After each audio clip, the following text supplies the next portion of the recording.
इस शो के सभी गेस्ट, घटना या खबर काल्पनिक नहीं है। किसी भी तरह का हो हल्ला, गाली गलौज या बेमतलब की बहस यहाँ प्रतिबंधित है। किसी भी लिंग, जाति या धर्म को ठेस पहुँचाना हमारा मकसद नहीं है। हम पूरी रिसर्च और तर्क के साथ इसलिए चर्चा करते हैं ताकि झूठ से पर्दा उठ सके और सच आपके सामने आए। धन्यवाद।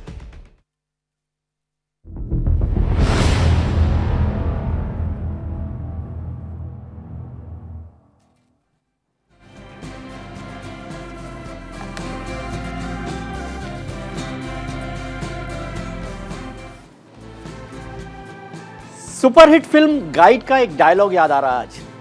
ना सुख है ना दुख है, ना दीन ना दुनिया, ना इंसान ना भगवान, सिर्फ मैं हूं, मैं हूं, मैं हूं, सिर्फ मैं। नमस्कार, मैं हूं विजय त्रिवेदी और आपने देखना शुरू कर दिया है 100% रिसर्च वाला शो सत्य की विजय। जादूगर हूं मैं, जादूगर। दिल जीतना जानता हूं।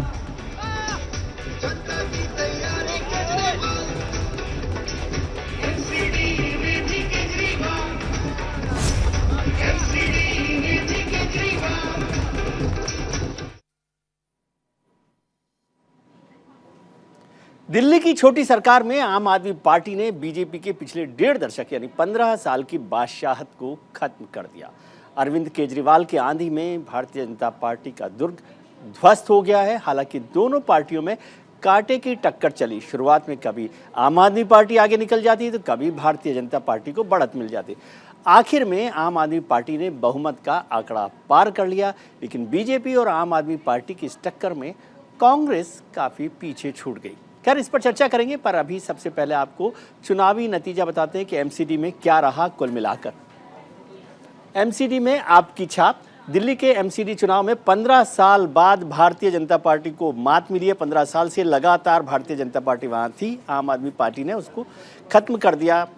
दिल्ली नगर निगम में आम आदमी पार्टी को 134 वार्डों के साथ बहुमत मिला। 250 में से 134 वार्ड मिले। बहुमत के लिए 126 की जरूरत उनको थी, तो 134 वार्ड मिल गए, यानी बहुमत से काफ़ी कंफर्टेबल तरीके से वो वहाँ पर उसके आगे आए हैं आम आदमी पार्टी को। और एमसीडी चुनाव में भारतीय जनता पार्टी को 104 पार्षद जीत करके आए हैं, 104, जो बहुमत से थोड़ा कम है। और कांग्रेस ने सिर्फ 9 वार्ड में जीत दर्ज की है, जो उसका पिछली बार का रिकॉर्ड था 30 का। यहाँ से 30 से 9 पर आ गई है, वो 181 से 104 पर आ गए हैं।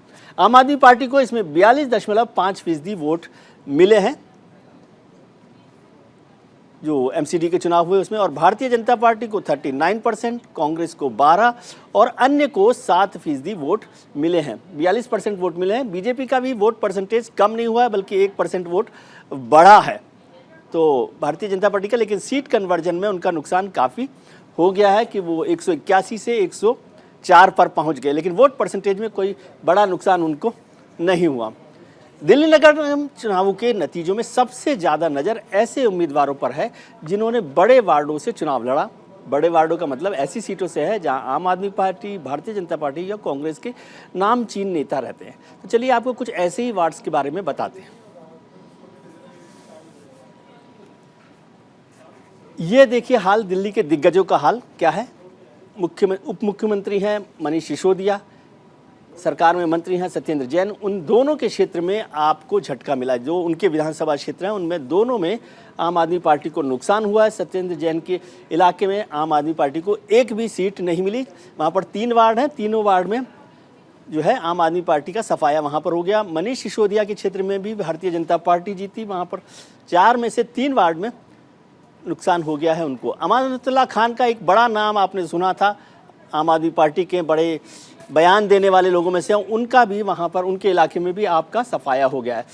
दूसरी तरफ भारतीय जनता पार्टी को भी देखें, दिल्ली बीजेपी के अध्यक्ष आदेश गुप्ता साहब और गौतम गंभीर एक ही वार्ड में रहते हैं। उस वार्ड में भी भारतीय जनता पार्टी हार गई। दरअसल दिल्ली के 7 संसदीय सीटों पर अभी तक भारतीय जनता पार्टी का कब्जा है, यानी दिल्ली के वर्तमान में सभी सांसद बीजेपी से हैं। ऐसे में इन सांसदों का रिपोर्ट कार्ड जानना भी जरूरी है कि भाई भारतीय जनता पार्टी के सातों सांसद हैं, फिर क्या हुआ, उनके इलाकों में क्या हुआ, इसको देख लेंगे तो पिक्चर समझ में आएगी। आम आदमी पार्टी की तो आपने देख ही ली। रमेश विधूड़ी साहब हैं, दक्षिण दिल्ली से हैं, उनके इलाके में 37 वार्ड आते हैं, उसमें भारतीय जनता पार्टी को 13 मिले और वहाँ पर आम आदमी पार्टी को 23 पार्षद मिले हैं। ये विधूड़ी साहब का परफॉर्मेंस है, जिसमें उनके जो संसदीय क्षेत्र है उसमें परवेश वर्मा बड़ा नाम है, साहिब सिंह वर्मा के बेटे भी हैं, सांसद भी हैं। उनके पश्चिमी दिल्ली के इलाके में कुल मिलाकर 38 वार्ड आते हैं, वहाँ पे भारतीय जनता पार्टी के केवल 14 सांसद चुनकर आए और 24 पार्षद जो हैं, माफ़ कीजिएगा सांसद नहीं पार्षद, और आम आदमी पार्टी के 24 पार्षद वहाँ पर चुनकर आए हैं पश्चिमी दिल्ली में। यानी बड़ा नुकसान भारतीय जनता पार्टी को परवेश वर्मा के संसदीय क्षेत्र में हुआ है। तो सातों सांसदों का जिक्र कर लेते हैं। हंसराज हंस हैं, उत्तर पश्चिमी दिल्ली से, सिंगर हैं, बड़ा नाम है, उनके 43 वार्ड हैं उसमें, और उसमें भारतीय जनता पार्टी को केवल 14 वार्ड मिले और 26 वार्ड आम आदमी पार्टी को मिले हैं, एक कांग्रेस को और 2 अदर्स को, लेकिन मतलब 43 में से केवल 14। मीनाक्षी लेखी सरकार में है, उसमें भारतीय जनता पार्टी की नेता हैं, नई दिल्ली से हैं, प्रमुख और प्रखर नेता मानी जाती हैं। उसमें 25 वार्ड हैं, 25 वार्ड में से बीजेपी को केवल 6 और आम आदमी पार्टी को बाकी का वार्ड मिले। डॉक्टर हर्षवर्धन पहले सरकार में मंत्री भी रहे हैं, दिल्ली का प्रमुख चेहरा है। यहाँ पर करीब करीब बीजेपी की स्थिति कंपैरेटिवली ठीक रही है। कुल वार्ड 30, उसमें से बीजेपी को 16 मिले, आम आदमी पार्टी को 14 वार्ड्स में जीत हासिल हुई है। मनोज तिवारी जो भारतीय जनता पार्टी के अध्यक्ष रहे थे दिल्ली प्रदेश के, इससे पहले चुनावों से पहले, उनके इलाके में कुल वार्ड हैं 41, वहाँ पर भारतीय जनता पार्टी को 19 और आम आदमी पार्टी को 16 मिले। तो कंपैरेटिवली ये भी एक बेहतर परफॉर्मेंस है इनके सांसदों के मुकाबले में।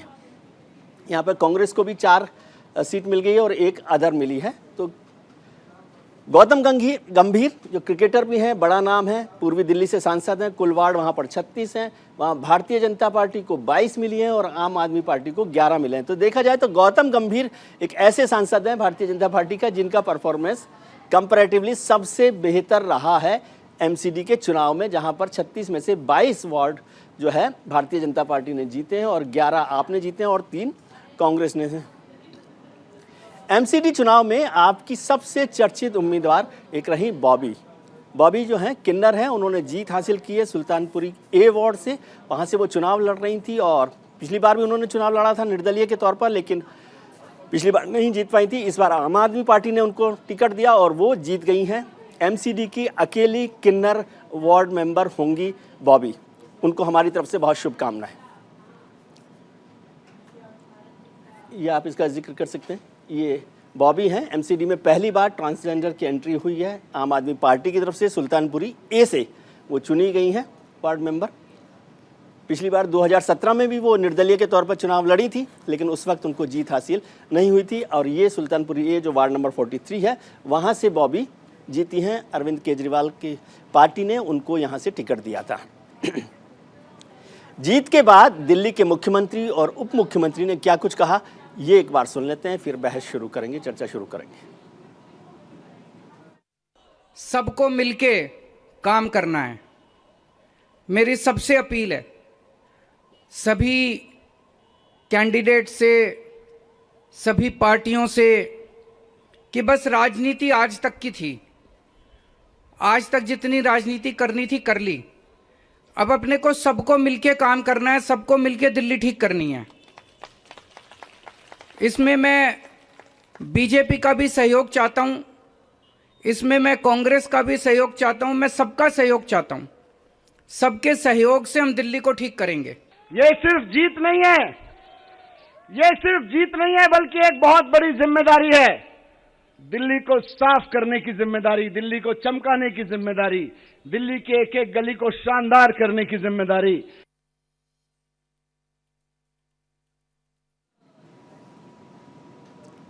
आम आदमी पार्टी जिस तरह से एक के बाद एक चुनाव में प्रदर्शन कर रही है, ऐसे में ये सवाल उठ रहा है कि क्या आम आदमी पार्टी को राष्ट्रीय पार्टी का यानी राष्ट्रीय दल का दर्जा मिल पाएगा?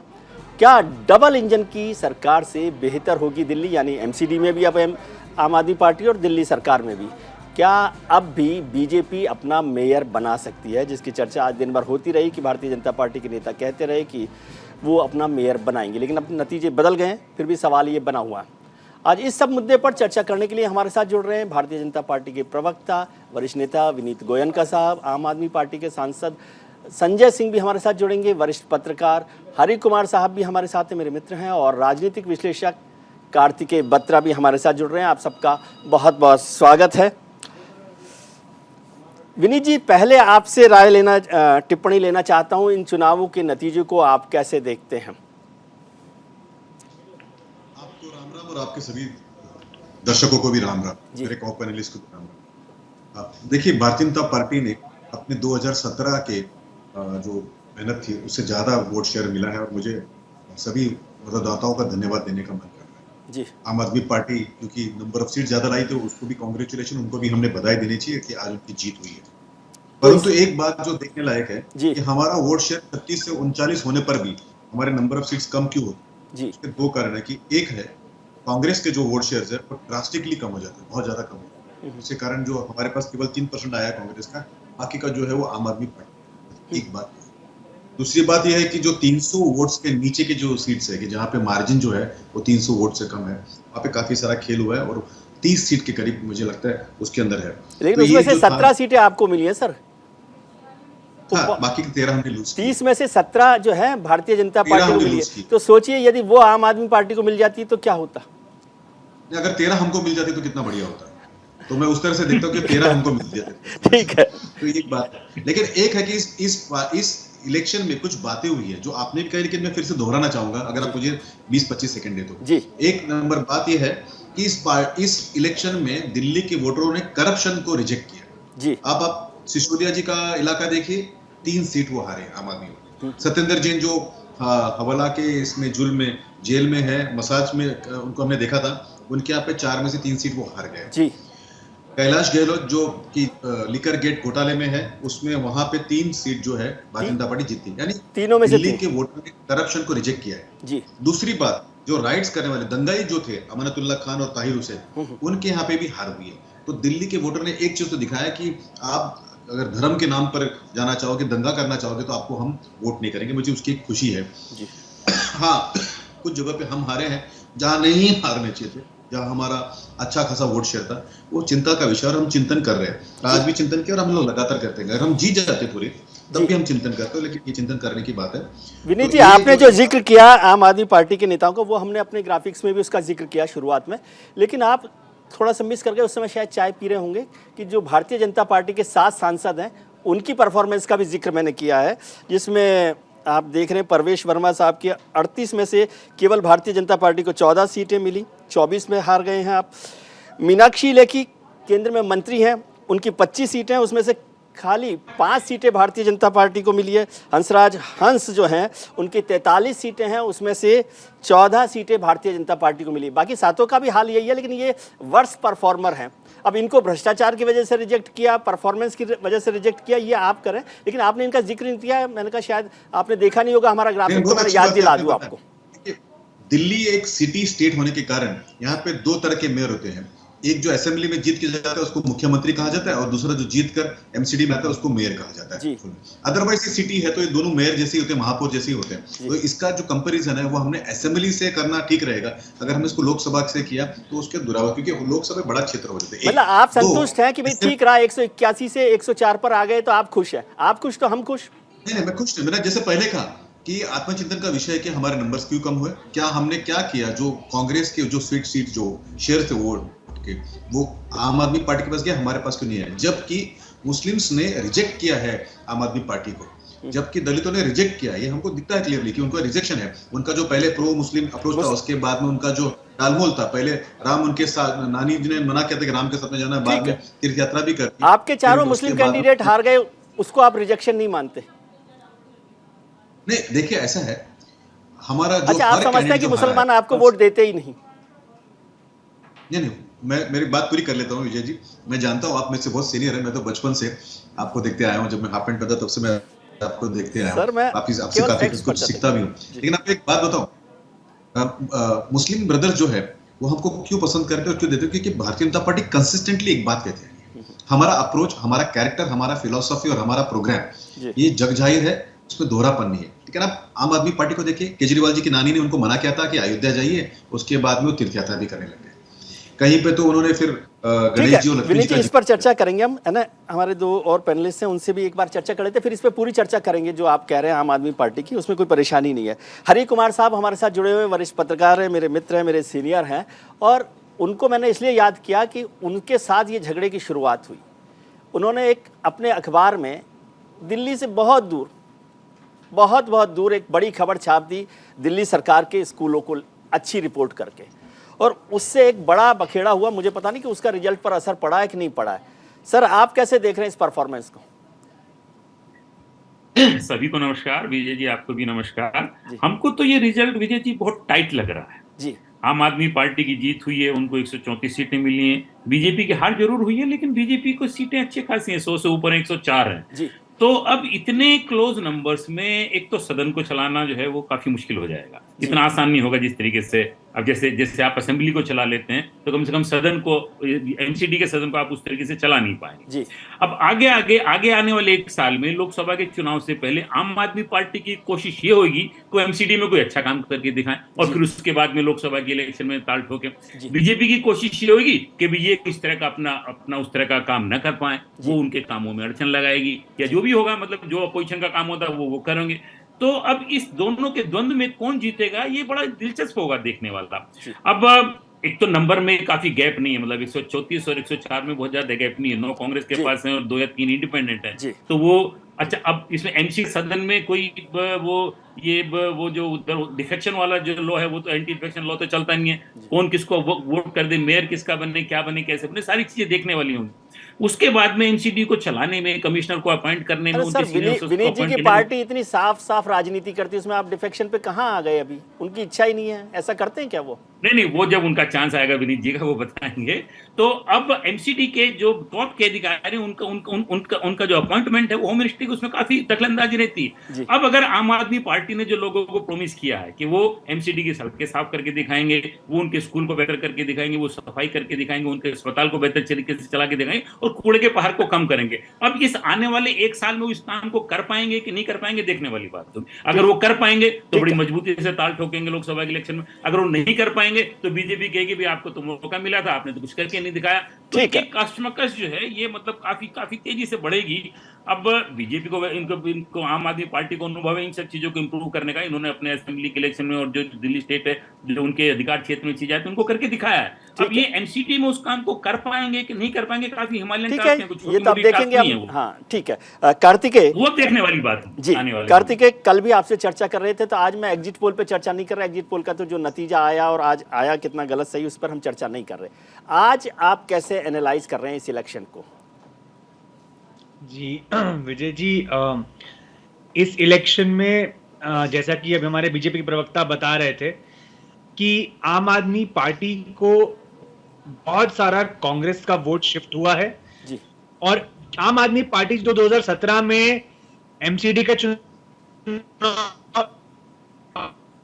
इस बार अपनी सरकार एमसीडी में बना ले गई है जी। एक और अहम मुद्दा है जिस पर शायद कम लोगों का ध्यान गया है, वो है जो अन्य के खाते में वोट आता है। वो पिछली बार तकरीबन 15 से 17% था तीनों वार्ड्स में, तीनों जी 15% था, 14.99% था।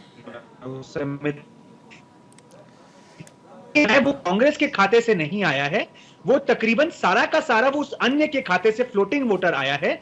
और वो जो 9% की गिरावट अन्य के खाते में हुई है उसका फायदा बीजेपी को 3% और तकरीबन 6% आम आदमी पार्टी को हुआ है। तो आम आदमी पार्टी ने कांग्रेस और अन्य दोनों के खातों से गेन किया है 16%, तो वो 26 से 42 पे पहुंचे हैं। वहीं पर बीजेपी ने अन्य खाते से थोड़ा सा गेन किया है, लेकिन उनकी तारीफ ये है कि 15 साल की एंटी इनकम्बेंसी के बाद भी बीजेपी का वोट शेयर पिछली बार से 3% पॉइंट बढ़ा है। आम आदमी पार्टी ने ये एक बड़ी अचीवमेंट ये दिखाई है कि पहली बार उन्होंने बीजेपी को सत्ता से हटाया है। पहले जो उनकी अचीवमेंट्स रही थी वो कांग्रेस को सत्ता से हटाने की रही थी, चाहे वो दिल्ली हो या पंजाब हो। लेकिन यहां पर हालांकि उन्होंने इसको हासिल कांग्रेस का वोट प्राप्त करके ही किया है। अभी भी मुझे लगता है कि आम आदमी पार्टी ने बीजेपी के वोट पे सेंध नहीं मारी है दिल्ली में, लेकिन आम आदमी पार्टी ने बीजेपी को सत्ता से हटाकर अपने लिए एक नैरेटिव जरूर सेट किया है that they can beat the BJP। Congress ने पिछली बार बीजेपी को 4 साल पहले हराया था। 4 साल कहना आसान होता है, छत्तीसगढ़, राजस्थान, मध्य प्रदेश में 4 साल से कांग्रेस ना कोई चुनाव जीती है अकेले, और बीजेपी को 4 साल से उसने नहीं हराया है जी। लेकिन आम आदमी पार्टी ने ये करके दिखाया है। दिल्ली में पिछले 4 लोकल इलेक्शन में तीसरी जीत है आम आदमी पार्टी की बीजेपी के खिलाफ। बीजेपी की इतनी स्ट्रांग राष्ट्र सरकार के नाक के नीचे, तो ये प्रशंसनीय है दोनों पार्टीज के लिए। ठीक है। ये एक बहुत ही इवनली बैलेंस्ड एमसीडी रहेगी। आम आदमी पार्टी को हमेशा बच के रहना पड़ेगा, क्योंकि 134 और 104 कुछ ज्यादा फर्क नहीं है, लेकिन फिर भी आज दिन आम आदमी पार्टी का है, उनकी फतेह हुई है, इसके लिए उनको बधाई। कांग्रेस, विजय जी, बहुत दुखद स्थिति कि 9 साल पहले, मैं भी दिल्ली वाला हूं, जिन शीला दीक्षित जी के दिल्ली पर हम लोग सब गर्व करते थे, आज वो पार्टी 10% की पार्टी बन के रह गई है। ये कांग्रेस बार बार कह के हम थक गए हैं, इंट्रोस्पेक्ट करिए, पता नहीं ये बात कहां पहुंचती है, लेकिन ये बहुत दुख की बात है, बहुत ज्यादा दुख की बात है। मैं एक दिल्ली वाला होके बोल रहा हूं, कांग्रेस सिंपैथाइजर नहीं, दिल्ली वाला होके बोल रहा हूं। ठीक है, अब दुख और सुख पर तो मैं नहीं जाता, वो विनीत जी और कांग्रेस और आम आदमी पार्टी देखे, हम तो फैक्ट्स पर बात कर रहे हैं। विनीत जी, जो 2012, 11, 10 को याद करूं तो जिन लोगों को आपने भोजन कराया, रात्रि का भोजन करवाया, टेंट का इंतजाम करवाया, गद्दे बिछवाए, झंडे लगवाए, उन्होंने ही आपका झंडा उखाड़ दिया, इस बात की तकलीफ है आपको? नहीं, मुझे क्या लगता है कि राजनीति के अंदर हर रोज कुछ ना कुछ तो सीखना पड़ता है, एक बात है। नंबर 2 बात है, परिस्थितियां जो है आपके अनुकूल और आपके विपरीत नहीं होती है, कई बार किसी और की विपरीत होती है और उसका लाभ किसी और को मिल जाता है। आज तो हमारे अनुकूल स्थिति, आज तो आपके अनुकूल स्थिति थी। जी, मेरी बात फिर से रख देता हूँ जी। हमारे अनुकूल होकर हमको 3% ज्यादा वोट मिलने के बावजूद उसको ज्यादा अनुकूल थी, इसलिए वो जीत गया, क्योंकि ना कांग्रेस को प्रतिकूल थी। तो ये जो परिस्थितियां होती है जमहूरियत में, जो जनतंत्र में होती है कि भाई कई बार somebody else's loss is your defeat because he lost, you are been defeated। तो एक वो बात है। लेकिन दूसरी बात मैं आपके सामने कहना चाहूंगा कि एक्सपोजर ऑफ आम आदमी पार्टी, जो 2013 में जब मैं हर्षवर्धन जी का इलेक्शन देख रहा था, उस समय पे आम आदमी पार्टी एक फॉर्मिडेबल फोर्स थी कि जिसका कैरेक्टर था। राजनीति के अंदर आप तो मुझसे ज्यादा जानते हैं, आपने तो बहुत समय निकाला है पत्रकारिता के अंदर। कैरेक्टर एक बहुत बड़ी चीज होती है जो लंबा चलती है, और आज आम आदमी पार्टी का कैरेक्टर खत्म हो चुका है। दूसरा, प्रोग्राम एक बहुत बड़ी चीज होती है कि प्रोग्राम, आप देखिए कांग्रेस का भी एक प्रोग्राम है, उसको आप जानते हैं कि कांग्रेस का यह प्रोग्राम है। आम आदमी पार्टी अपना प्रोग्राम सुबह शाम में बदलता है, ब्रेकफास्ट में उनका प्रोग्राम कुछ और होता है, शाम को उनका कुछ और हो जाता है। तो ये जो 2 बातें हैं वो उनको एक्सपोज करती है। ठीक है विनीत जी, मैं एक चीज समझना चाहता, जी हाँ बोलिए, फिर मैं आपसे सवाल कर, जी बोलिए। हाँ, तीसरी जो बात थी कि these are the people in hurry, so they would have won MCD election, but they have not won the hearts of Delhiites. So let me tell them, they will have to win the heart of the Delhiite. We have won the heart of Delhiite, and so we got 3% more votes, and from those constituencies, एक तो दो मेरी बात सुनिए विनीत जी, अब आपकी बात हो गई। एक तो मुझे समझ में नहीं आता कि हार्ट कैसे जीतते हैं, 42% वोट उन्होंने जीते हैं, 3-fold विन उनकी हुई है। 48 सुनिए, 48 से 134 सीटें हुई है उनकी, और 42% वोट है। यदि 2017 का देखूं मैं तो उनके पास 25% वोट थे, तो 20 करीबन 17% वोट बढ़ा है उनका एमसीडी में। ठीक है, इसको देखें। और यदि एमसीडी के दोनों वोट्स को देखेंगे तो भारतीय जनता पार्टी का केवल 1% वोट बढ़ा है, और सीटें आपकी 70-80 कम हो गई हैं, करीब 75 सीटें कम हो गई हैं। तो अब हार्ट कैसे आप जीत रहे हैं वो मुझे समझ नहीं आ रहा, कौन सी मैथमेटिक्स आप लगा रहे हैं। विधानसभा चुनाव को भी देखेंगे तो आपके पास वोट नहीं है, एमसीडी को देखेंगे तो उससे भी कम हुए, और लोकसभा को देखेंगे तो उससे बहुत ज़्यादा कम हो गए। इसके बाद भी आपको चिंता नहीं है, तो यह आपकी मर्जी है, मेरा इसमें कोई वो नहीं है, समझे। तीनों चीजें, और 7 सांसदों में आपकी परफॉर्मेंस खराब रही है, 7 सांसदों में, जिसमें मंत्री भी हैं। वर्स्ट परफॉर्मेंस है आपके मंत्री की, ये चिंता की बात है। आपके जो प्रदेश अध्यक्ष हैं उनके वार्ड में आप हार गए, समझे। आपके पूर्व अध्यक्ष हैं, उनके वार्ड के स्थिति खराब है। तो अब इसके बाद भी आप खुश रहना चाहते हैं तो मुझे अच्छा ही लगेगा कि विनीत जी हमेशा खुश रहें। देखिए, हमारी जो मैंने जैसे कहा कि चिंतन ये हमारा स्वभाव रहा है। भारतीय जनता पार्टी चिंतन करने में विश्वास करती है, और हम करते आए हैं। जीत में भी चिंतन करते हैं और हार में भी चिंतन करते हैं, लेकिन साथ में परिस्थितियां भी जानना पड़ेगी कि क्या हमको सच में वोट शेयर ज्यादा मिले, तो उसकी खुशी की वोट शेयर ज्यादा मिले। और ये जो 3% 1% मिला है सर, 38.7 था, वो 39.2 हुआ है आपका, 39.9 हुआ है और 2017 में 39.03 था, तो 1% करीब करीब बढ़ा आपका, कोई ज़्यादा परसेंटेज नहीं बढ़ा, बट लेकिन आप हैप्पी हैं, उसमें कोई परेशानी मुझे नहीं है। हरि कुमार जी, मैं आपसे जो पहला सवाल समझ रहा था कि क्या दिल्ली के जो स्कूल हैं सरकार के, उन्होंने एमसीडी में या आम आदमी पार्टी के कामकाज ने इस चुनाव में एमसीडी में जिताया सरकार आम आदमी पार्टी को? देखिए, लगता तो है जितना उनका नंबर इंक्रीज हुआ है, तकरीबन 90 सीटें उनकी इंक्रीज हो रही, तो कुछ ना कुछ तो मैसेज गया होगा, कुछ ना कुछ तो उनका नैरेटिव होगा। अब उनका नैरेटिव क्या है, जो की नैरेटिव है आम आदमी पार्टी का, जो आम आदमी का की नैरेटिव है वो ये है कि साहब हमने स्कूल फ्री किए, और स्कूल तो पहले से ही फ्री थे, स्कूल हमने इंप्रूव किए, अस्पताल हमने इंप्रूव किए, जो पहले छोटी मोटी फीस टेस्ट की इसकी उसकी लगती थी वो भी हमने फ्री कर दी, स्कूलों में प्राइवेट स्कूलों में भी आप फीस नहीं बढ़ा सकते, हमने जो है महिलाओं को उसमें बसों में हम उनको फ्री दे रहे हैं और हम बिजली पानी मुफ्त दे रहे हैं, ये उनका नैरेटिव था। और आगे का नैरेटिव ये बताते थे कि हम ये करके दिखाएंगे कि साहब दिल्ली के जो कूड़े के पहाड़ उनको कम करेंगे, एमसीडी की चीजों को इंप्रूव करेंगे। तो अब ये नैरेटिव एक बड़ा सेट नैरेटिव है। बीजेपी के नैरेटिव में अगर उनसे ये पूछा जाता था कि भाई आपने 15 साल से आप एमसीडी में बैठे हो, आपके अचीवमेंट्स क्या हैं, वो कोई सॉलिड नैरेटिव सामने निकल के नहीं आता था। विनीत जी बता पाएंगे, मतलब ज्यादा अच्छी तरीके से बता पाएंगे, लेकिन हम लोग कैसे मतलब पर्चे घर में आते थे, अखबारों में देखते थे, वो सब देखते थे, नेताओं के भाषण सुनते थे, तो क्या एक सेट नैरेटिव है बीजेपी का कि भाई हमने 15 साल में ये करके दिखाएगा, आप हमें दोबारा मौका देंगे तो हम वो करके दिखाएंगे, वो कुछ ऐसा बहुत सॉलिड नजर नहीं आता था। वही उसमें दिखाई देता है कि आफ्टर ऑल कुछ ना कुछ तो मतदाताओं को लुभाया होगा, कुछ ना कुछ तो बीजेपी की बातें भी सुनी, आम आदमी पार्टी की भी सुनी, कांग्रेस की भी सुनी, आपने उनको 90 सीट दे रहे हैं, उनके वोट शेयर में कुछ 15-17% का इजाफा हो रहा है, तो कहीं ना कहीं कुछ ना कुछ, और वो सीधा सीधा कहने कि हमें हमारे काम के परफॉर्मेंस पे आप तोलिए। बीजेपी में एमसीडी के चुनाव में ये नहीं कहा कि हमें हमारे काम के परफॉर्मेंस पे तोलिए, तो और कम हो जाती सर। आम आदमी पार्टी बार बार ये कहती रही कि हमें हमारे असेंबली के काम के परफॉर्मेंस देखिए, हमें वोट दीजिए, हमने ये करके दिखाया, हम इसको आगे करके दिखाएंगे। तो मुझे लगता है कि वही नैरेटिव है, वो ये अब अगर ये उस नैरेटिव को कुछ थोड़ा बहुत भी अचीव कर पाएंगे तो आगे इनकी गाड़ी चलेगी, नहीं अचीव कर पाएंगे तो एमसीडी में रोजाना झगड़े दंगा फसाद होता दिखाई पड़ेगा। सर विनीत जी जो है ना, ये सारे सवाल पार्टी के अंदर करते हैं, मैं जानता हूं उनके कि वो बहुत साफ गोई से बात करते हैं, लेकिन अभी यहाँ पर बात नहीं कर सकते, वो पार्टी के अंदर वाली बात क्या होती है। कार्तिकेय, एक पॉलिटिकल सवाल मेरे को समझना है, इसमें जो वोट्स है वो वोट परसेंटेज में देख रहा था तो एक बड़ा चेंज आया है कि आम आदमी पार्टी को माइनॉरिटी का वोट नहीं मिला है और वो सारा वोट मोटे तौर पर आम आदमी पार्टी से कांग्रेस पर फिर से शिफ्ट हो गया है। मुसलमानों ने कांग्रेस पर भरोसा दिखाया अपना, 9 में से जो 7 वार्ड मेंबर जीते हैं वो मुस्लिम हैं उनके। भारतीय जनता पार्टी के जो चारों हार ही गए उसकी बात तो अलग हो गई, लेकिन आम आदमी पार्टी से ये वापस कांग्रेस पर आ गया।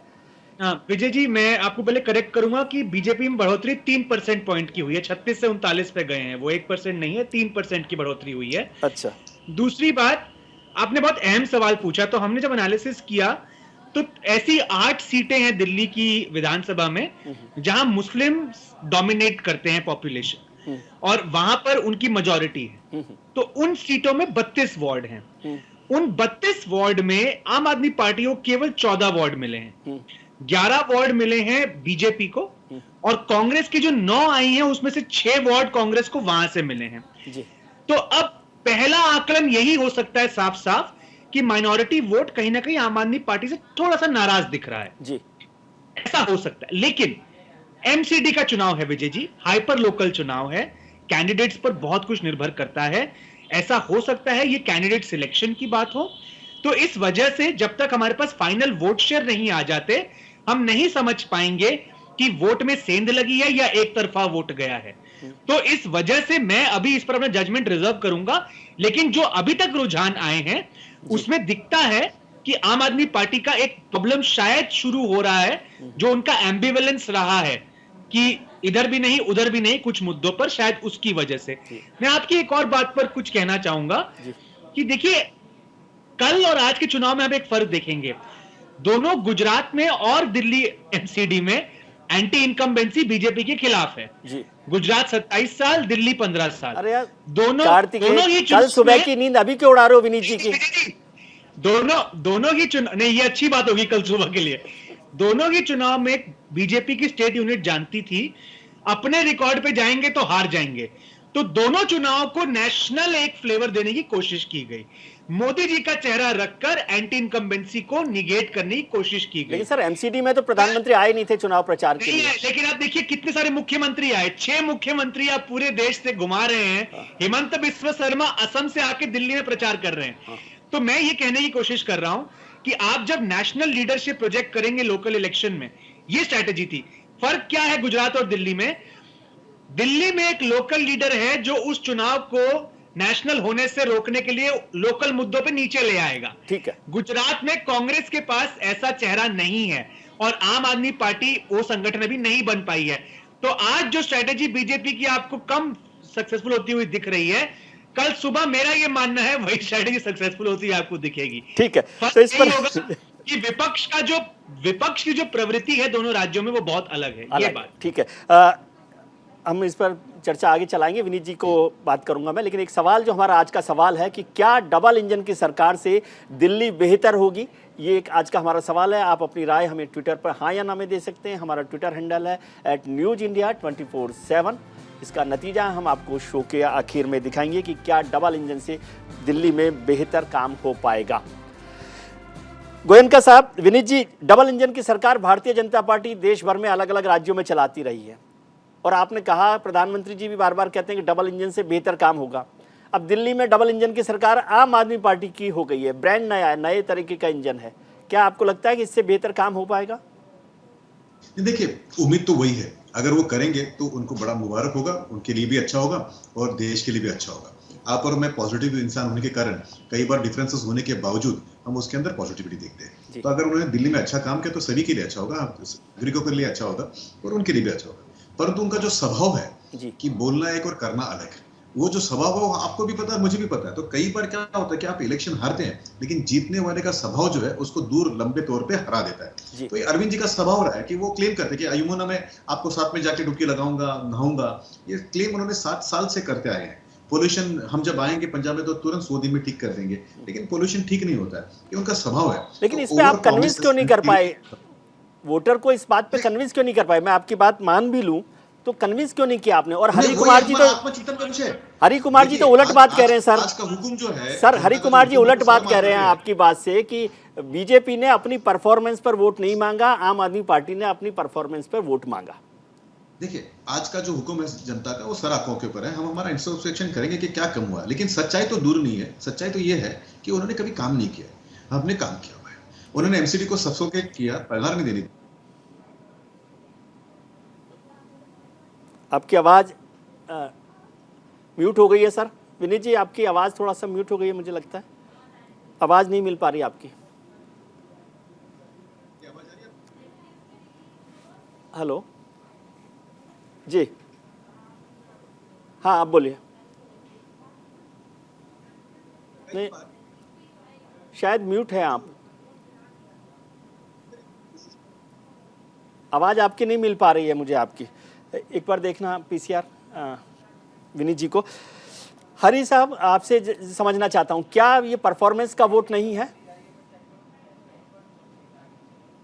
नहीं, परफॉर्मेंस का तो वोट है भाई। एक पार्टी ने जो जीती है उसने अपनी परफॉर्मेंस पे वोट मांगा था तो उनको परफॉर्मेंस पे वोट दिया गया। तो लगता तो है, वो बात अलग है कि भाई वो असेंबली में नहीं थे, वो एमसीडी में नहीं थे, लेकिन असेंबली में तो थे। तो असेंबली के कामों को जो भी यहाँ दिल्ली का वोट कर रहा है वो सिर्फ ऐसा थोड़ी कि वो सिर्फ एमसीडी के काम के ऊपर वोट देगा।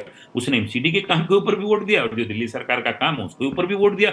यही वो कहते थे कि साहब हमें हमारे काम पे वोट दीजिए। अरविंद केजरीवाल, हालांकि अरविंद केजरीवाल के ऐसा नहीं कि सारी की सारी चीजें उनकी सक्सेस हैं, बहुत बड़े उनके फेल्यूर्स भी हैं। यमुना को क्लीन नहीं कर पाना उनका बहुत बड़ा फेल्यूर है, दिल्ली की एयर को क्लीन नहीं कर पाना उनका बहुत बड़ा फेल्यूर है। ये काम जो है ये मतलब पिछले 7 साल में कोई बहुत अच्छे। अब हालांकि वो कहते हैं कि साहब 2025 में मैं गंगा में यमुना में डुबकी लगाऊंगा और नहीं लगा पाया था, मुझे वोट मत देना। लेकिन ये कई चीजें बड़े उनके मोन्यूमेंटल फेल्यूर भी हैं, कई चीजें उनकी मोन्यूमेंटल सक्सेस भी है। दिल्ली के एजुकेशन को इंप्रूव करना, हॉस्पिटल को इंप्रूव करना, बाकी सारी चीजें, लोगों को ये फ्री बिजली पानी देना। अब ये उन्होंने फ्री करने की ऐसी आदत डाल दी है दिल्ली के लोगों को, इसके किसी की हिम्मत नहीं पड़ेगी कि इन सब चीजों को हटा दे फ्री होने से। तो मतलब उन्होंने अपनी परफॉर्मेंस पे वोट मांगा, लोगों ने उनकी परफॉर्मेंस पे वोट दिया, एमसीडी की परफॉर्मेंस पे भी वोट दिया। वो रिजल्ट हमारे सामने है, सबके सामने जी। कार्तिकेय, विनीत जी जो बात कह रहे हैं कि आम आदमी पार्टी काम नहीं करती, मैं विनीत जी की बात को अक्सर मानता हूं, लेकिन क्यों वो कन्विंस नहीं हो पाया वोटर, ये मुझे समझाइए। देखिए, ये कहना कि आम आदमी पार्टी काम नहीं करती गलत होगा, मुझे लगता है। हाँ, जिस पैमाने पर इनकी एक्सपेक्टेशन है, अगर उस पर काम नहीं करती तो वो अलग बात है। तो वो मैसेज आपको कन्वे करना है कि देखिए आपने ठीक है। इतना किया लेकिन आपके पास कार्तिकेय, सरकार। मैं आपको रोकना चाहता हूं, हमारे साथ आम आदमी पार्टी के जो सांसद हैं राज्यसभा से संजय सिंह साहब भी जुड़ गए हैं। संजय जी, आपका बहुत बहुत स्वागत है। और पहले तो आपको बधाई कि आपने एमसीडी में जो है एक तरह से वापस सरकार को, भारतीय जनता पार्टी के 15 साल के शासन को खत्म करके कब्जा कर लिया है। बहुत बड़ी मेजोरिटी नहीं मिली जैसी एग्जिट पोल बता रहे थे, लेकिन सरकार आपने बना ली है और एक डबल इंजन की सरकार बन गई है। तो ये डबल इंजन की जो सरकार है, जिसको आप हमेशा नाराज होते थे जब प्रधानमंत्री कहते थे, तो दिल्ली में आम आदमी पार्टी की एमसीडी और दिल्ली सरकार मिलके कैसे दिल्ली को बदलेगी, पहले इस पर मैं समझना चाहता हूँ, फिर आगे बात करें। देखिए, पहली बात तो ये कि ये 15 साल के कूड़ा राज और भ्रष्टाचार के राज का खात्मा किया है दिल्ली की जनता ने जी। अरविंद केजरीवाल जी पे चौथी बार भरोसा जिताया है। 3 बार विधानसभा के चुनाव और इस बार एमसीडी के चुनाव। और एक संदेश और दिया है जी कि उत्पीड़न की, फर्जी मुकदमों की, ईडी सीबीआई के दुरुपयोग की राजनीति अगर आप करोगे तो दिल्ली की जनता अपने बेटे अरविंद केजरीवाल के साथ खड़ी होगी जी। दूसरी बात, आप किस प्रकार से बदलाव करेंगे, ये महत्वपूर्ण सवाल आपने पूछा जी। कूड़ा घर, कूड़े के पहाड़, इसकी सफाई करना पहले हमारी प्राथमिकता है। लिंटल के नाम पे वसूली बंद करना, यह हमारी प्राथमिकता है।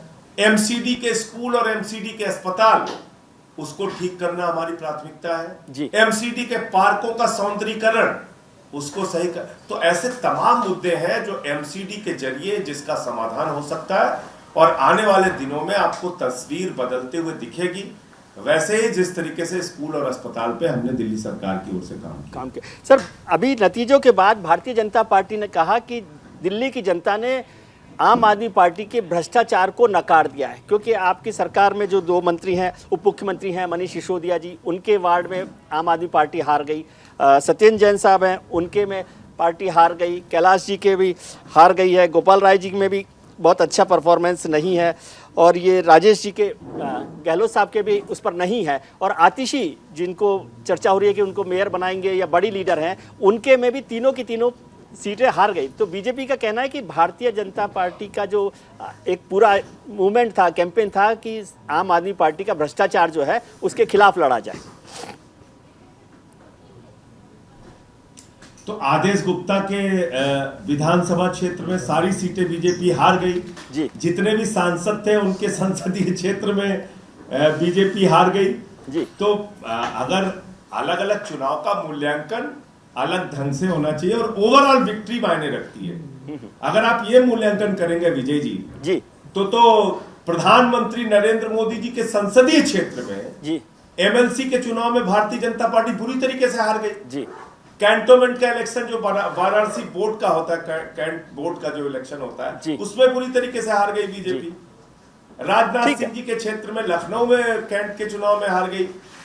ठीक है, मेरे ख्याल से ये नहीं, ये बीजेपी का आरोप था, इसलिए मैंने कहा कि आप हैं एमसीडी के चुनाव सर। बीजेपी का आरोप था तो मैंने कहा आपसे इस बात पर जवाब लिया जा सकता है। आपने जो कहा वो ठीक है इसमें। लेकिन अब मैं समझना चाहता हूं कि आम आदमी पार्टी दिल्ली में खासतौर से बार बार एक चर्चा हो रही है, ये कूड़े के पहाड़ की चर्चा आपने की, तो कोई आप उसका टाइम फ्रेम बनाएंगे कि भाई इतने टाइम में हम लोग खत्म कर लेंगे? क्योंकि 5 साल आप बोलेंगे तो 2025 में फिर विधानसभा के चुनाव आ जाएंगे, तो उस समय तक आधे ही पहाड़ खत्म हुए तो फिर वो बीजेपी उसको फिर से पूरा पहाड़ बना देगी। नहीं तो बिल्कुल, मैं तो कह रहा हूं कि हमारे सारे कामों पे नजर रखी जानी चाहिए। लोकतंत्र में यही होना भी चाहिए जी। अगर हमने उनके कामों पे नजर रखी तो उनको भी रखना चाहिए जी। हम काम करके दिखाते हैं कि नहीं दिखाते हैं, इसके लिए समय दीजिए। और अरविंद केजरीवाल तो वो नेता है जो 2020 में चुनाव में गए तो उन्होंने कहा काम किया है तभी वोट देना, काम नहीं किया तो वोट मत देना। 62 सीटें दी लोगों ने जी। तो ये तो नैतिक साहस तभी आएगा जब आपने कुछ काम किया होगा।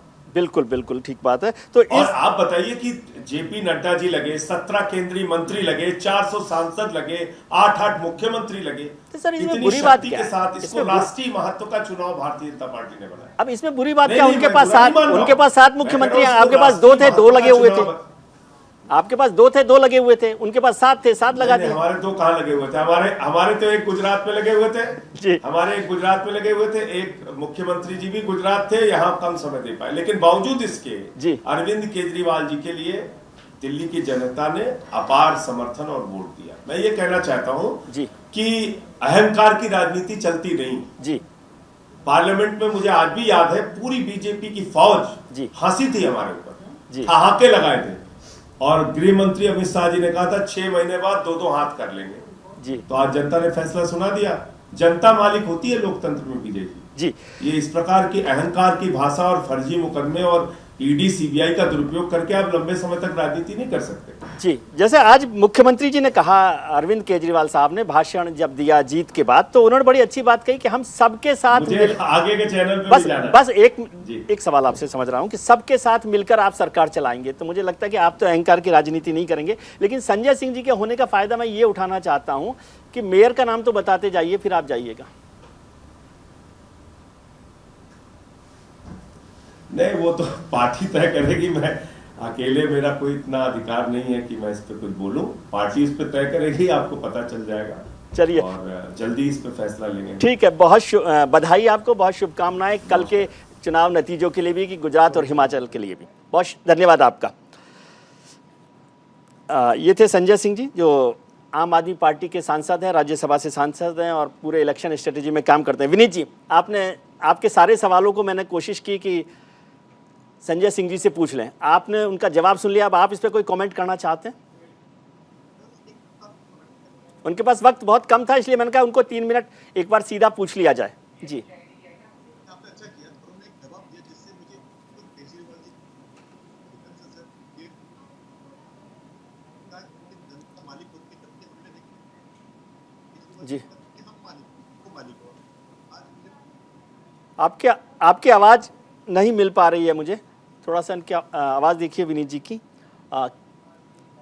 कार्तिकेय, जो संजय जी कह रहे थे कि ये जो वोट है काम पर वोट है, उन्होंने इस बात का जिक्र किया, और दूसरा कहा कि अहंकार की राजनीति नहीं चलती। क्या आप इस रिजल्ट को अहंकार की राजनीति से कहीं जोड़ते हैं?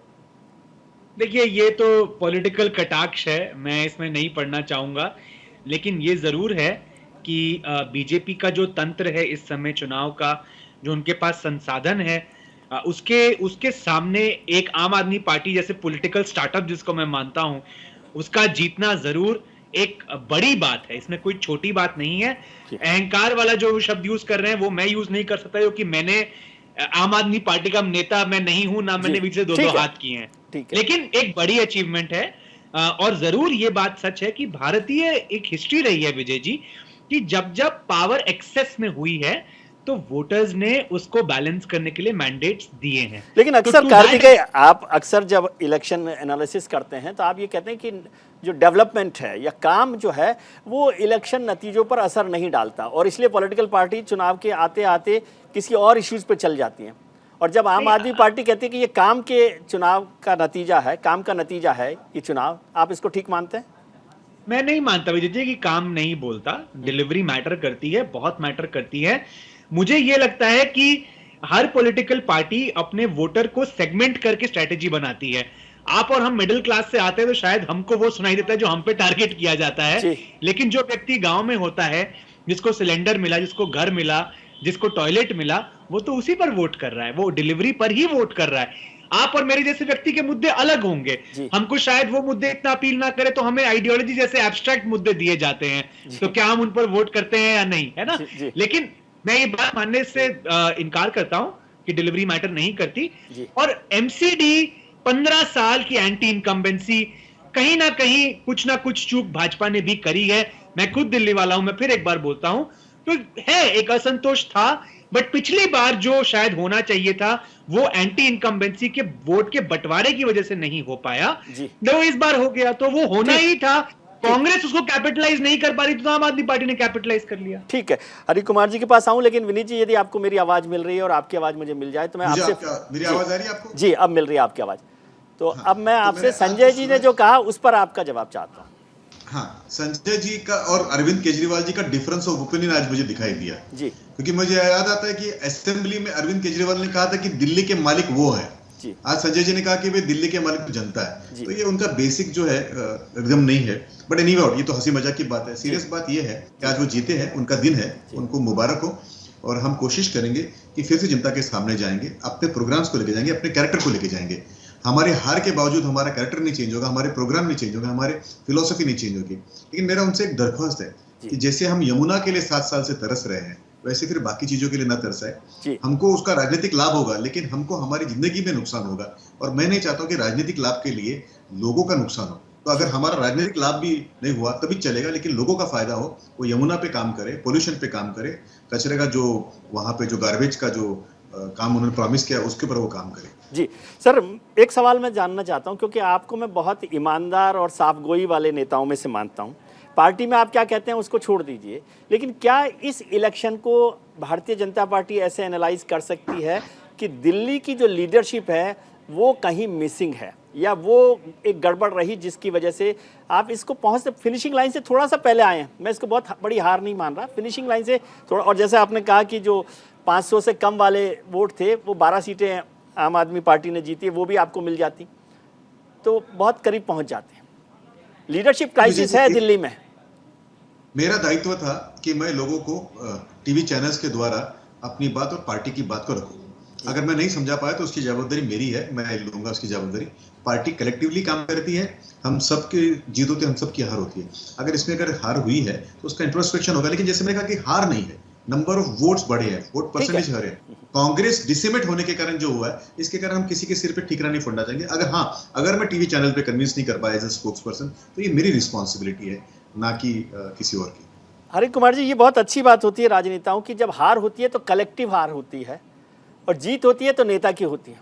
आज अरविंद केजरीवाल साहब जीते हैं, कल हो सकता है नरेंद्र मोदी जी की जीत हो, लेकिन हार होती है तो विनीत जी जैसे जो बहुत स्वभावगत मिठास वाले लोग हैं, वो उसे कलेक्टिव लीडरशिप और खुद के ऊपर ले लेते हैं। आप कैसे देखते हैं? क्या आपको लगता है, आप एज ए एनालिस्ट समझते हैं कि दिल्ली में बीजेपी की लीडरशिप का क्राइसिस है? नहीं, ये जो विनीत जी कह रहे हैं, मतलब मैं भी विनीत जी को नमस्कार करता हूं इसके लिए। ये विनीत जी ने बहुत ही अच्छी बात कही है। नॉर्मली इस तरह की बातें टीवी चैनल पे पॉलिटिशियन से सुनने को नहीं मिलती हैं कि भाई मैं एज ए स्पोक्स पर्सन अगर नहीं समझा पाया तो मेरी जिम्मेदारी देता हूं। विनीत जी, मैं आपको बहुत बहुत प्रणाम करता हूं इस बात के लिए। कभी हम लोग मिलेंगे तो ज्यादा बातें होंगी। बाकी विजय जी, आपने क्या कुछ पूछा था मुझसे? एक चीज और। नहीं, मैं यही पूछ रहा हूं कि दिल्ली में क्या आपको बीजेपी का लीडरशिप क्राइसिस लगता है? आप एनालिस्ट की तरह से तो समझा सकते हैं मुझे ये बात को। देखिए, ये तो खैर विनीत जी की भलमन साथ है। वो कह रहे हैं कि साहब हम अगर अपनी बात नहीं समझा पाए स्पोक्सपर्सन तो हमारी जिम्मेदारी है। पार्टी जो भी हारती है पूरी पार्टी हारती है, और जो भी जीतती है वो भी पूरी पार्टी जीती है। हम कहने लगे कि अरविंद केजरीवाल जीत गए, नहीं, ये उनके सांसद हैं, एमएलए हैं, राज्यसभा के उनके लोग हैं, सारे के सारे पार्षद हैं, सबकी जीत होती है। वो अपनी पार्टी के स्टार लीडर हैं तो वो क्रेडिट उनको जाता है। मोदी साहब अपनी पार्टी के स्टार लीडर हैं, उनका अगर जीतती तो उनको क्रेडिट जाता है। तो जो नेता बात देखिए, पूरा का पूरा इलेक्शन में अभी आप ही गिनवा रहे थे कि उनके इतने मुख्यमंत्री आए, इतने सांसद लगे, इतने मंत्री लगे, तो सारे के सारे तो कलेक्टिव लीडरशिप है ना। अपने आम आदमी पार्टी के भी इतने सारे उनके राज्यसभा के सांसद आप तो और विनीत जी को सारे लोग लगे हुए हैं। आप विनीत जी का नुकसान कर रहे हैं, मतलब 7 मुख्यमंत्रियों की जिम्मेदारी होगी इसकी हार की। नहीं, 7 की नहीं, पूरी पार्टी जीतती है, मगर हारी है तो पूरी। कार्तिकेय, आप इसको कैसे देखते हैं? आप बहुत एनालिसिस करते हैं पार्टी को। शुरू के कमेंट में जी, मैंने शुरू के ही कमेंट में कहा था ये बहुत क्लोज इलेक्शन है। भी आप इसको देखना है कैसे अनफोल्ड होएगा। ये नंबरों का हेरफेर कोई बहुत ज्यादा नहीं है इसमें। 104 में और 134 में कोई बहुत ज्यादा अंतर होता नहीं है, और फिर इसमें एंटी डिफेक्शन लॉ लागू नहीं होता, तो कैसे अनफोल्ड होएगा, कैसे आगे चीजें बदलेंगी, ये भी देखने वाली बात होगी। ये इतनी लंबी चौड़ी, मतलब बहुत लंबी चौड़ी जीत नहीं। अब अरविंद केजरीवाल खुद कह रहे थे कि साहब हम तो पता नहीं कितनी बार उन्होंने टीवी पे कहा कि हम तो 220 सीटें लेके आएंगे, हम तो कई बार तो वो तो खैर ये तो अलग चीज होती है। ये तो एक इंप्रेशन वोटर्स को देने का इंप्रेशन होता है, वो तो अलग बात है। अमित शाह जी भी 150 से कम सीट पर बातें नहीं करते 182 में से, वो खैर अलग इशू है। कार्तिकेय, ये मुझे समझाओ कि आपको लगता है ये एनालिसिस कि भाई दिल्ली में बीजेपी लीडरशिप क्राइसिस है, और ये कहना कि भाई अब हम हार गए, थोड़े से हार गए, तो मेरे को ये आप मेरे पेरेंट्स को पहले समझा देते। मेरे के हर बार पिटाई हुई, मैंने कहा कि भाई 36 नहीं आए, मेरे 35% मार्क्स आए, फेल हो गया तो क्या हुआ, लेकिन वो कभी नहीं सुना उन्होंने मेरी बात। हर बार ही पिटाई की उन्होंने मेरी। नहीं, तो आपका पहला सवाल है कि क्या बीजेपी का लीडरशिप क्राइसिस दिल्ली में है जी। ये आपको दिल्ली बीजेपी का सब लीडर बता देंगे कि इसका जवाब है हाँ। बहुत बड़ा रिसाउंडिंग यस, कि जो पार्टी का कमिटेड वोटर बेस 35% उसके साथ रहा है हार के दौरान भी जी, अगर वो तब भी सत्ता में नहीं आ पाए पिछले 2 दशक में, तो ये उनके लीडरशिप की एक स्पेक्टेक्युलर फेलियर है दिल्ली में, और इस बात से दिल्ली बीजेपी के लीडर भी अग्री करेंगे।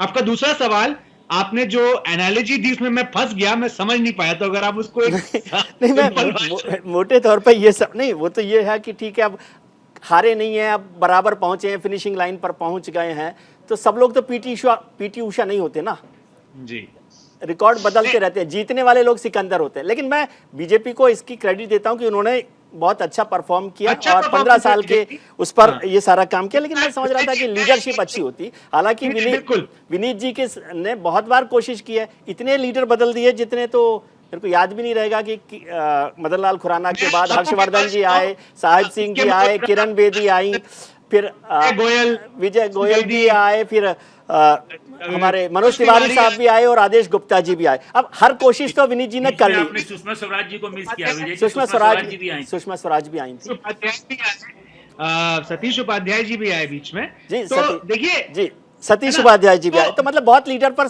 काम कर लिया विनीत जी ने।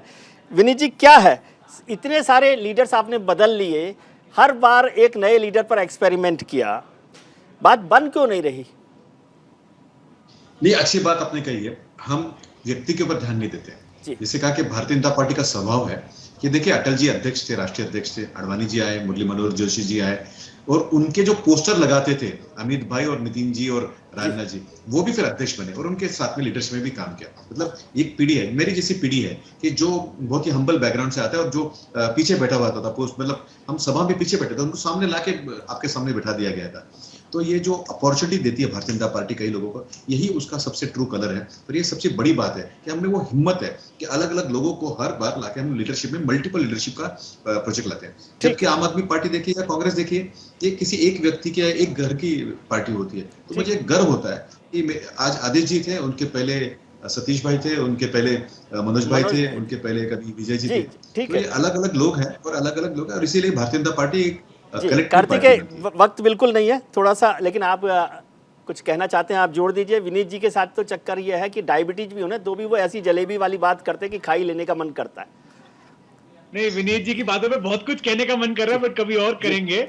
लेकिन मैंने अभी एक बहुत इंटरेस्टिंग ट्वीट पढ़ा विजय जी कि बहुत सारे बीजेपी के लीडर ये कहते रहे हैं कि एमसीडी का चुनाव जीतते हैं इसलिए असेंबली हार जाते हैं, क्योंकि जब तक असेंबली की बारी आती है एमसीडी की एंटी इनकम्बेंसी खा जाती है। चलिए, अब इस पर तो देखेंगे, अगली बार देखेंगे कि क्या होगा। और आप सब लोगों का बहुत बहुत शुक्रिया, संजय जी का, विनीत गोयनका जी का, कार्तिकेय जी का, हरि कुमार जी का, कि आपका बहुत शुक्रिया कि आपने वक्त निकाला और मेरा ज्ञानवर्धन किया और इस पूरे प्रोग्राम पर चर्चा की। आज हमने शो की शुरुआत में आपसे एक सवाल पूछा था कि क्या डबल इंजन की सरकार दिल्ली को बेहतर कर पाएगी। इस पर 65% लोगों ने हाँ के पक्ष में अपना वोट किया है, वहीं 35% लोग इसके पक्ष में नहीं है।